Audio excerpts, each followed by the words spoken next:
for A Wee Natter with Jenny and Mark Steele on Bow Radio. It is indeed A Wee Natter. I'm Mark Steele, and across the table from me is Jenny Steele. And we are joining you on the week. I've mostly recovered now from the announcement that Amazon Prime is going to be going up. Is it? Yeah, did you not know about it? I didn't know. It's getting rather expensive now. You know, it's Mr. Bezos, right? He's obviously suffering because his phallic rocket failed to launch. Yeah. You know, he's been looking at that. Or, you know, piss bottles have gotten too expensive with inflation. So he's asking for, what is it, £3 a month more to have Amazon Prime without the adverts. Nah, it's not worth it, is it? I'm trying to think the last time I ever actually watched a show on Amazon Prime, and I can't even remember what year it was, never mind what week or month. And more uplifting news, the post bag has arrived, and it's physical. Physical. So this is like radio of the 1980s, dear listener, where, you know, they used to get, what was it, postcards you get sent into radio DJs, wasn't it? And they'd read it out. Well, we've got the next best thing. It is a Christmas card that got caught in the post. It's a rather nice one. It says lovely. Late It's now across the front of it. And it's got a picture of a snowman and a house and things like that. To Sooty and family, so that's the name of our cat. Yeah. Nice to see the cat gets mentioned first. Have a lovely time with love and the best wishes from Jane, Allison and Paul Williams. So if you want to join in the physical mailing to radio stations things, you want to go back to the 1980s and send in, what was it, used to be postcards, wasn't it? Then the place to do it is our mailing address. I've gone and found out what it is, dear listener, now. It is Those Two Idiots on the Radio, a.k.a. A Wee Natter, care of Bow Radio, Edwinstowe House, Borough High Street, Edwinstowe, NG21 9PR. We're not posh enough for a DJ postcode yet. We're working on it. It's a work in progress. But it is not the only communique we've had over the Christmas break. We've had one more thing coming, and it is a complaint. Oh, no. Explain all, Jenny. I know. I just said to you walking in this evening, it's really weird for the first time since we've been doing the show on Bow Radio that I've not been bringing a Yule log in with me. All so it feels weird. I've got nothing. So if you don't know what Jenny's on about, dear listener, we spent the whole build up to Christmas looking for the best Yule log to have on your table for the Christmas Day feast. And you found one, a couple of days before Christmas, something like that, and we committed to it. Yes, we did. Because the final show was on Christmas Eve after the shops closed, so we couldn't tell you what it was then. We had to tell you about a week in advance. Yes. What's the complaint? So basically, the winner of the Yule Log 2023 was Aldi's. It was a really, really nice Yule Log. Oh, fantastic. And Samantha Palmer contacted us and said that she tried to get an Aldi Yule Log after the results were in at her local Aldi store, and it's sold out. Now, I don't mean to...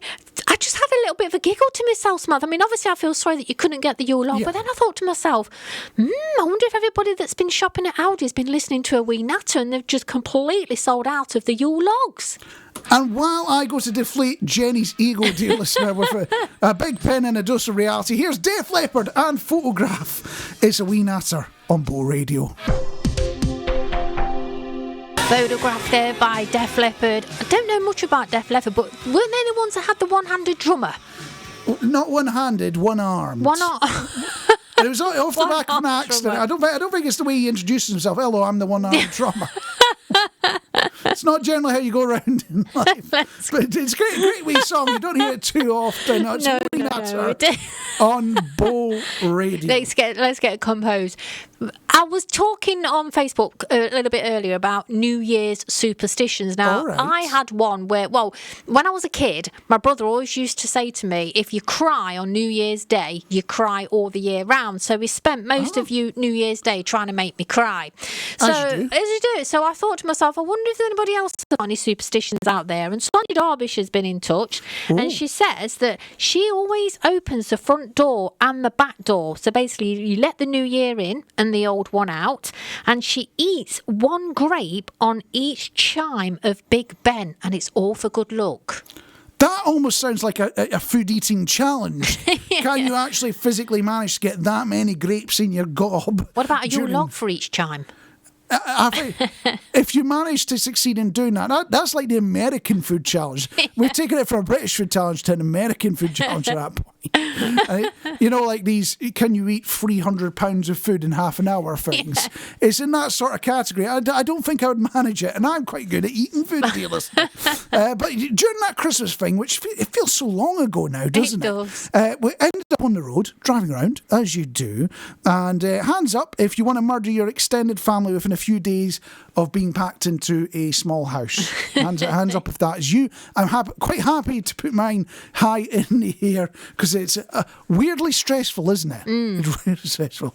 But I'm actually, it's just dawned on me. You know how I said hands up? Yeah. This is radio. Yeah. You're not going to see this, dear listener. You didn't see that my hand went up, and you didn't see that Jenny was umming and ahhing about it, whether is somebody going to notice if I put my hand up. But they can. They can indeed. But can you tell us our first day back? That's the question I've got to ask. But went by a couple of places called Kettle Bridge and King's Kettle that are famous for two things in my world. Do you know anything about those places at all? No, when you says kettle, I just think of the kettle crisps. Kettle crisps. No, nothing to do with kettle crisps, unfortunately. No. In my world, famous for two things. One of them is a bus crash that I was involved in. Oh. So I was in this coach, travelling between university and home because it was cheaper to live at home, funnily enough. And the bus had a head-on collision with a car. And we spent a good bit of time with the paramedics. And then the bus driver took us back to depot, texting his mates all the way back. So that was a fun experience. And the other one, I'm going to say spout, handle, lid of metal. Oh, right. Could you finish that phrase off? The teapot. It's not. It's kettle? actually. You're not trying to guess the object. It's got a plug. No. You're trying to figure out what the next line of the wee song is. Oh, right. You didn't even know it was a wee song. Do that again. Spout, kettle. Spout, handle, lid of metal. No ideas? No. I'm a little teapot, short and stout. No. But it is to do with kettles. It is what's inside the singing kettle. Oh. And I'll tell you, dear listener, because this is radio and you can't see this, Jenny is looking at me like I'm making this thing up. I am, yeah. You've got no idea what I'm on about. It's a kids' stage show, if you've never heard of it before, dear listener, right? And it involves a lot of singing. It's a very Scottish thing as well. You know, they're doing things like shove your granny off a bus and all that. You know that song? Oh, no. Oh, you wouldn't shove your granny off a bus? Seriously, you've never heard of that? No. Or skinny blinky long legs, big banana feet. You're not familiar with that one either? No, is this all stuff that they used to do in Scotland? Jeezy peeps. But the thing about Kettle Bridge is they used to have, King's Kettle, which is the one next to it, they used to have a singing kettle shop where you could go in and buy merchandise and things like that. Oh, right, yeah. Yeah. You're looking at it like, why would you want to buy that? It was something from my childhood. So this got me wondering, you have just seen an example, dear listener, of something where Jenny has no idea what I'm on about. I have a memory, and I seem to be the only person that remembers what this thing is. Is there anything like that in your world, or where you've gone, you know what, do you remember this thing, and you very vividly remember it, and you're 100% sure it's a real thing, and everyone else is like, what are you on about? You never had that moment? Yeah. What was it? Well, no. Go on, what was it? No, sorry, no. Go on, carry on. No, you've never had that? No. Jeez, wow. Well, if you've had that moment, dear listener, I want to hear about it. It's every day in my life. What are you talking about? I have no idea. Every day in your life? How's it every day in your life? I don't know. I'll say something and then somebody will go, what? I just don't think people listen to me, Mark. I think that's what it is. Oh, is that? You tried to do a bit there, were you? It was trying to do a joke. Oh, I should have caught up faster on that one. But if you've had those moments, dear listener, where you remember something that nobody else seems to, we want to hear about it. Do get in touch. We were asking about the things that you remember, but nobody else seems to. It's funny that. It's funny how memory works. Tapioca pudding. That's just come into my head. What pudding? Tapioca pudding. Tapioca. Used to get that at school. I've no idea what that even is. Describe tapioca pudding, because I'm imagining, based on when you were probably gone to school, it was probably some sort of trifle type thing. No, it was like rice pudding, but it looked like frog spawn. Rice pudding that does not sound fun. Though. No, it tastes really nice, but it just didn't look the part. There are some things that sound fantastic.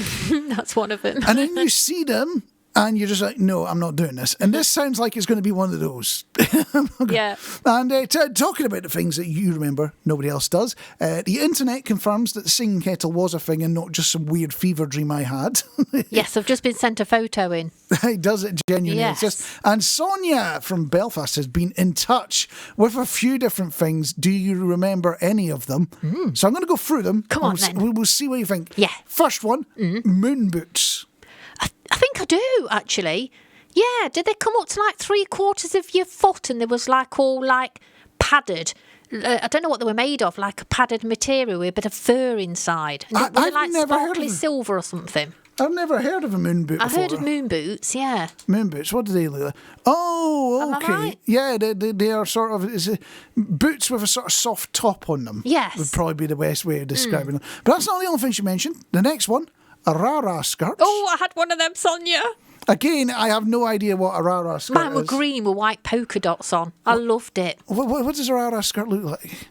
Oh, sort of ruffled skirt. I'm Yeah. having a look on the internet. When somebody's going to go through the web searches later, like, is somebody stuck in the 1980s here? And you wore a Choose Life T-shirt because it was all what Pepsi and Shirley were wearing from Wham at the time with the bra skirts. I loved them. Well, one I do not need to Google is a space hopper. I had one of them as well. I never had one, but I have tried them, and they're surprisingly hard to get around They on. are. It looks really simple because you just see somebody sitting there bouncing along, and you can bounce on the spot easy enough. Yes. Bouncing in any direction, almost impossible. You'd fall off it, wouldn't you? You fall more forward, or if you tried to balance, I've often just slipped off the back of it. Slipped off the back Of the space hopper, yeah. You've not lived until you fell off a space hopper. I didn't even know that was a Oh, possibility. yes. The next one is apparently Vesta meals. What? Vesta meals. Is that the curries? Yeah, I think Yes. it's the curries. Yes, I had to Google because I'm like, is it some sort of TV dinner type thing? Yeah. And it does look. It's like chow mein and beef risotto and yeah. things like that. And one more on the list, bagpuss. Oh, yeah, bag Because puss. Sonia absolutely loved bagpuss. Oh, did she have a bag puss? I didn't even know you could have a bagpuss. Yeah, you can have bag pusses. You can still get a bag puss. I've actually seen them in grabbing machines as well. You can get a bag puss. There was a little mechanical dude who was annoying, wasn't there? Was he the mouse? No, it wasn't a mouse. Who was he? He was some sort of bird. I want to say yeah. owl, but owl is not correct. Sonia was going to come and tell us. I know she is. Come on, Sonia. But it's been a long time since I've seen bagpuss. We are talking about the things that you remember but nobody else seems to, and we touched on bagpuss. Yes. And that bird. He was a bit of an annoying character when you really dig into it, isn't he? He's not the most friendly of chaps. It was Professor Yaffle. That's what his name was. Professor Yaffle. And apparently, I'm right, he's not based on an owl. He's based on a green woodpecker. I've never seen a woodpecker in my life, except for one house we lived in that we had a woodpecker in the tree right outside. It was literally the only tree outside the house. And the woodpecker decided that's the place it wanted to start at 4 o'clock every morning. So it's just da-da-da-da-da, da-da-da-da-da. That was my wake-up call for a few months. Who else has always been in touch? Cheryl Warner's All right. basically, she says that she had a pair of moon boots. I never had a pair of moon boots. Sad face. Did you want one? I'm not sure now. No, I'll stick to me Uggs. And tapioca. She's giving me a bit of a... I'm not sure. What's this face? I haven't got my glasses again, Cheryl. Did you like it or not? But she's just had chocolate rice pudding. I could just about put up with that. Yeah, I think she likes it, actually. It's one of those emojis where it's not really a smile. It's not a frown. It's a kind of slight smile. Do you know what I mean? A very wry smile. Yeah. There was some joy there, but not enough for a full smile. Yeah. I know what I'm trying to say. Sonia's also been back in touch because she was coming out with all these, admittedly very 80s things, aren't they? Oh, that was really fun. I really enjoyed that song. Yes, saying her mum still has her red moon boot in the loft. Ooh. And she also has a bagpuss. We need photos. Bagpuss PJs. Oh, they sound really nice. They sound cute. I didn't even know they were fine. No, I didn't. And rara skirts were fabulous. So that is us all told there, isn't it? 0800 Heaven, which I tried dialing and you don't get an answer on. Oh, shame. I did give it a shot. It's not a proper phone number. And you know how you don't want to remember that we're all getting older, dear listener? Yeah. You try not to think about it too much. But I want to go back in time 30 years. Oh, that's before I was born. Which takes us... Not before you were born, not before I was born. It takes us back to 1994. Yeah. When I say that, what comes to mind? 1994. That's probably in my rah-rah skirt. You were probably... Yeah, you were just so addicted to it. You couldn't get rid of it. No. You were still holding on to it in the mid-90s. Well, it was a big year for me because one of the great songs of my life was released, which was this one here. What just wrecked the mic? What just wrecked the mic? What just wrecked the mic? Silence. Let's Get Ready to Rumble. PJ and Duncan. PJ and Duncan. Whatever happened to PJ and Duncan? They're not on the telly anymore, are they? Well, they sort of are. As Ant and Dec. Yeah. I was trying to do a joke. Sorry, it didn't fly. Yeah, what's happened to him? 1994 was also the year that's the Wets covered the Trogs classic. I feel it in my fingers. I feel it in my toes. Hold on. I've played the wrong version, haven't I? Oh, first day back. I can't get it right. No. That's what the problem is. What I really meant was the Trogs covered the Wets covered a Trogs song. Let's get the right way round, shall we? I feel it in my fingers. I feel it in my toes. I can't think why they did this cover. It's better. I'm with you there. It's one of the few times the cover is better than the original version of the song. And it's also the year that the Spice Girls got together. Oh, yeah. Although their first hit didn't come for another 2 years after that. So Really? it took them 2 years to practice and get recording and all that. But they formed in 1994. Mm-hmm. So how do you think this is being celebrated? I know the answer to this one. Tell us the answer then, Jay. They're creating stamps Yes. of them. Commemorative stamps that you can collect. Yay. And No, I won't want a posh one. talk it to... Because she always looks miserable, doesn't she? I will let you tell her that. I'm sure she has happy times in her life. Maybe. It's part of the character.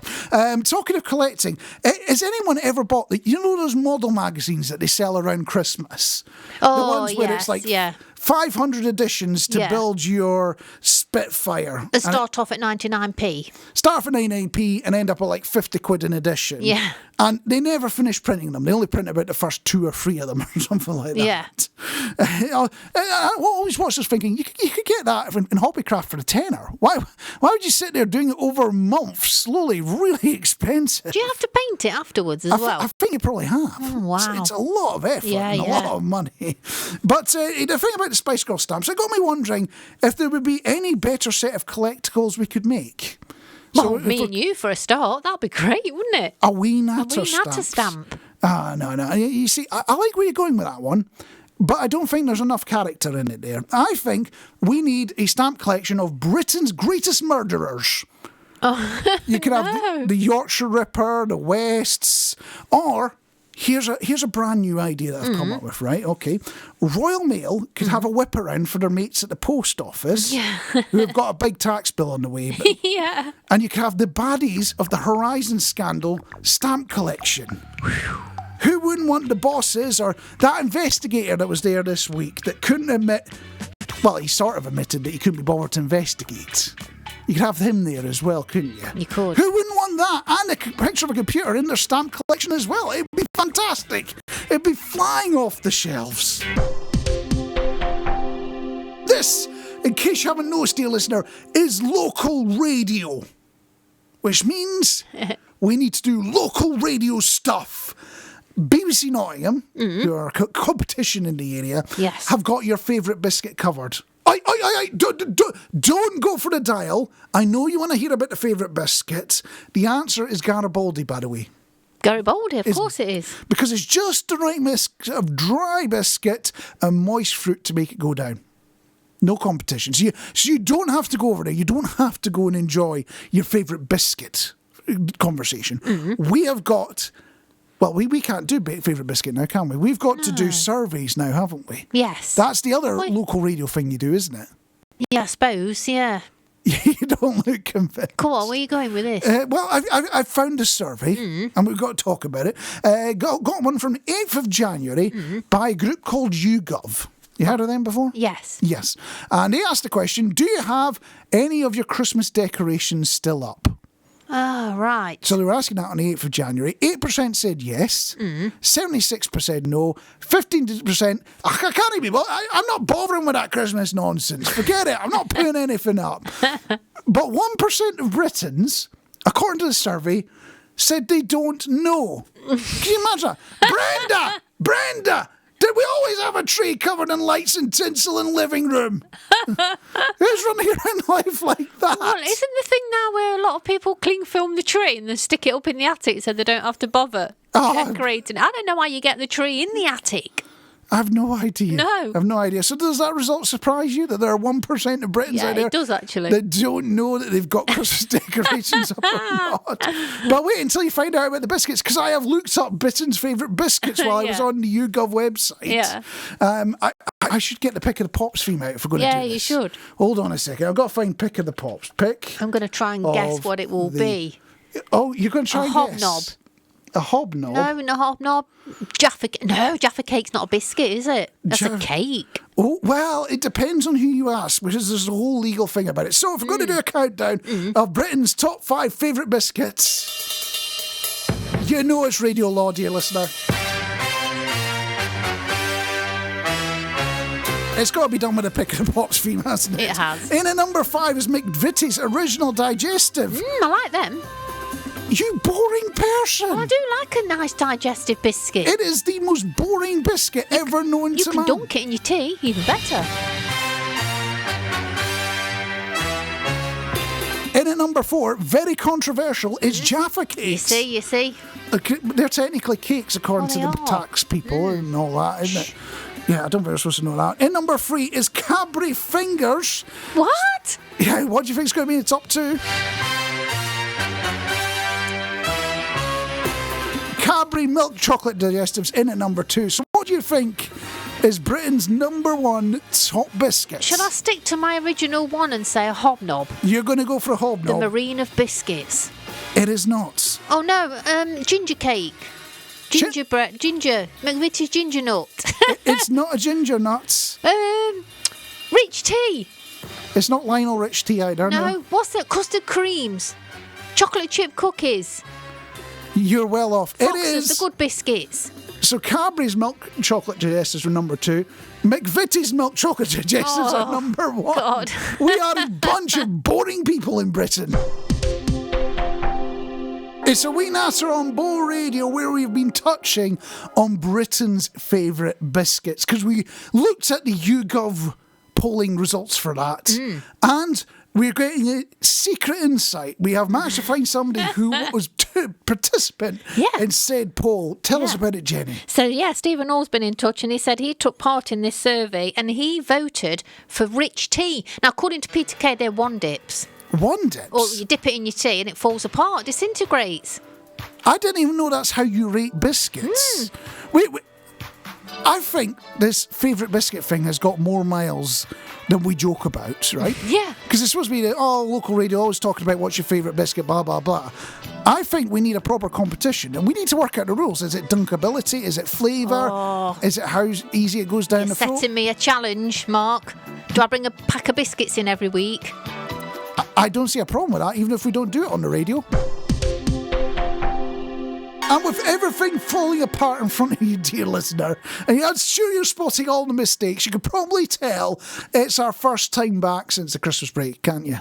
Yes. And I'm professional over here. Yeah, so you're into your New Year. You have your New Year's traditions and superstitions, which in Scotland involves first footing. So you chat on somebody's door as a tall, dark stranger, and you help them bring in the New Year.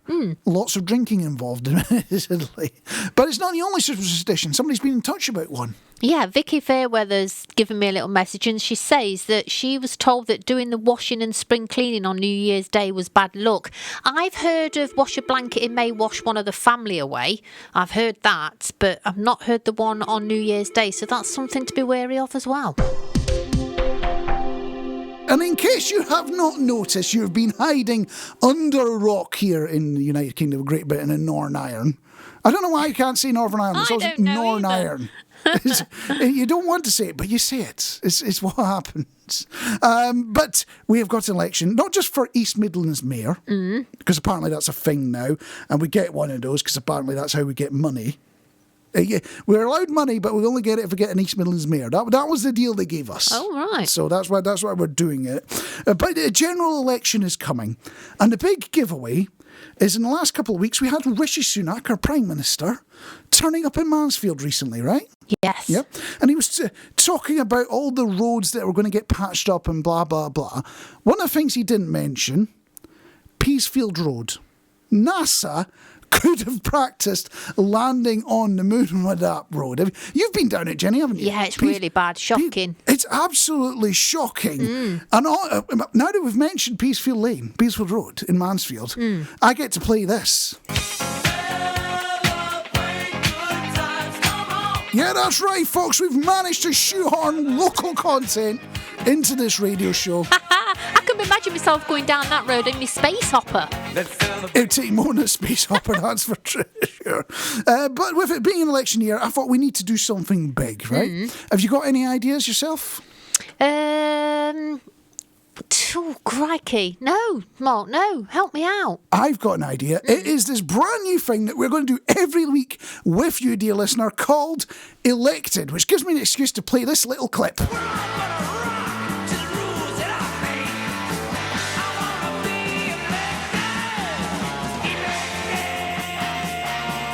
And it starts right now. Elected is your chance. Woohoo. That's you, dear listener, your chance to help us build the ultimate election manifesto. Any niggly thing that just gets your goat or winds you up or gets you angry with the world. Anything you think, we need to fix that. Yes. You send us the problem, we come up with the solution and stick it in our manifesto. And we will take all the way up to when Rishi grows a pair and has the election to build our manifesto. Yes. How does that sound? That sounds absolutely brilliant. Yes. So to get it started, I'm going to start with a problem that I encountered in Sainsbury's. Right?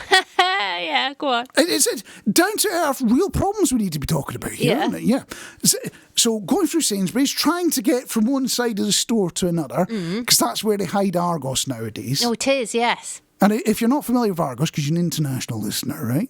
Argos, it used to be the shop that had the Book of Dreams in it. So every Christmas, you'd get the Argos catalogue, and it would just be full of all sorts of weird and wonderful things. And you'd circle it, wouldn't you, with your Sharpie, what you wanted. And most of Christmas was bought in Argos. That's how it was used to happen. Nowadays, it gets hidden in the corner of a supermarket. It's a very different world we live in. Now they've got things like Amazon and the internet and whatnot, right?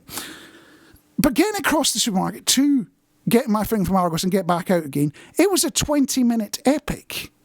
It shouldn't have been, but it was a 20-minute epic. Why? And the reason is because people kept waddling out into the middle of the aisle and stopping. Right. You know exactly the sort of person I'm on about. You're trying to get down the aisle because you know, I just want cheese or I want biscuits. You know, you've decided I really, really like chocolate digestives. I need to get them because they're top billing in the UK. You've got this mindset. You just want to get it. And then somebody just strolls out into the middle of the aisle and stops and blocks your way. So that's the problem. My manifesto pledge is that there will be fast lanes in supermarket aisles. So we will paint the middle of them in bright red with arrows down them to say you've got to be moving up at least, 3 miles an hour or something like that to use this. Something like that, yeah. And if you're not, we're going to use high-tech AI robots. So, getting British manufacturing up and running again. We're, high technology, software development jobs and all that as well. We'll get AI robots to shove you out the way. So that means when Doris is trying to choose between the two different frozen peas, she's got one in one hand, one in the other. She's not in at the side. She will be after that robot's been by. So that is what I'm proposing. That is our first manifesto pledge in Elected. And remember, you are part of the team here, dear listener. Let us know what's niggling away at you or just grinding your gears, and we'll turn it into a policy ahead of the general election when it eventually gets called. It's A Wee Natter on Bo Radio. Radio, where we love to hear from you, dear listener. Sam Killett's been in touch saying, hello, I hope 2024 has been kind to you so far. There hasn't been a lot of 2024. There is an account I follow on Twitter that has like a percentage bar that fills up as the year goes on. We're only about 3 or 4% into the year. Which it sounds more than you think, doesn't it? I feel like it's 50% already. When's payday? Yeah, it's January and payday hasn't happened. That's I know what you're saying there. But it's been kind of so far, hasn't it? 2024. My favourite biscuits as a top 3 would be Jammy Dodger, custard creams, and bourbon. See, I don't like a bourbon. What? No, I don't. Whoa. We're going to have to take you to the Hague for this. Sorry, That's Sam. a war crime. You're not allowed to hate a bourbon. Jeezy, Pete. Is it bourbon or bourbon? I think bourbon's a whiskey, isn't it? You're not allowed to dislike either. It's a war crime either way. It doesn't matter which one it is. Sam's also saying, I have an optimistic outlook for 2024 and she'll do everything I can to put my best foot forward and have a positive impact. Love the show. Take care. Glad to hear from you, Sam. Sam is not the only person we've heard from, is he? No. You've been speaking to Henk, haven't you? I have. I've been speaking to Henk and I've been talking Nordic socks with Henk because my feet are always freezing, especially my toes. And then I had this random advert pop on Facebook and it was basically advertising Nordic socks saying your feet will never be cold again. And I thought, that's weird. And I was chatting to Henk, because he's obviously got the background knowledge and he was saying that they were very, really good warm pair of socks. So I'm thinking of going ahead and purchasing these Nordic socks. £32 for 5 pairs. Is that good or bad? I don't know, Henk. I'll assume it's good. £32 for 5. If they're going to keep you warm, I think they're very good. Ellie Merritt was singing along to the words to that one. Or the ones that she knew. The other ones she just made up, she says. I do that as well. You know the chorus, but you then get to the verse, you just lost it. You just totally lost it. And she's also had a laugh saying that she loved it when you were talking about people standing in the way. Her partner, Martin, he goes mad, and then they actually have a stop and have a chat right in the middle of the aisle. And why is it always the supermarket where you meet somebody that you've not seen for 20 odd years, and you need to do all the catching up while your ice cream's melting? I know. I've never got that. But it was part of Elected, our little thing that we're going to be doing every week, where you are helping us build the manifesto, dear listener. So anything that just grinds your gears like that, gets you angry, gets upset, gets you annoyed, we want to fix life in Britain, don't we? We do. Yes. So get in touch with your complaints and we will come up with a solution. I wrote a quiz over a decade ago, right, dear listener, and I wrote 100 questions, and the idea was supposed to be that person who answered question 100 would get the prize, and you'd all take turns to see how many questions you could get right. I can't be bothered doing that much of it, but we have 100 questions to work our way through, and you can tell it's January because we don't have any prizes to give away. Oh. We've run out of money temporarily until we get past payday for January. Then we might have more prizes. But we will ask a little trivia question for fun, and we want to hear your answers to it as well. So, everyone loves a good curry. Except Jenny. She hates curry with a passion. Just doesn't like anything spicy. I'm not lying, am I? No, that's true. No. But everyone loves a good curry. But where was the chicken tikka masala invented? And that might be ringing a bell because I think the person that invented it died fairly recently, if I remember correctly. We are asking about where the chicken tikka masala was invented, and we do have a chap on the line that's rather knowledgeable about this. Hello, Henk. Hello. How are you doing? I'm not too bad. Yourself? I'm not my bad self either, thank you. Yes. So, where do you think the chicken tikka masala was invented? There was an owner of the Sheesh Mahal restaurant in Glasgow, Scotland, and he thought that the traditional chicken tikka was too dry, and that's why he, Adnan Aslam Ali, he found a new thing, and that was the dry. It was too dry, so he would like to make it a little bit more better in taste. And that's why he came up in 2009 with a plate of chicken tikka masala, which was better and not so dry as the old things. It was Ali Ahmed Aslam, and he's known as Mr. Ali. Mr. Ali. Yes, you are 100% correct. And from my friends in Glasgow, they say when he had his restaurant, it was fantastic and well worth a visit. So if it's still there, give it a shot. So well done, Henk. Unfortunately, we don't have any prize to give you. But it's not a problem. I don't do it for the reward. It's just nice to talk to you and to inform you about the answer. Yes. It's nice to hear from you, Henk. It's A Wee Natter on Bow Radio, where we did ask you about the question about where chicken tikka masala was invented. The lovely Henk shared the answer with us, but he wasn't the only one to get it right, was he? No, Cheryl Warner's also given me a message. She says Glasgow as well. And Harmeet sent me a Just Eat link. Is he ordering then? Are you ordering, Harmeet? It sounds like you're going to be getting some chicken tikka masala in your life very soon. You can definitely tell it's January now if you get down to the gym. You can. You go there, every machine is occupied, there's queues out the door.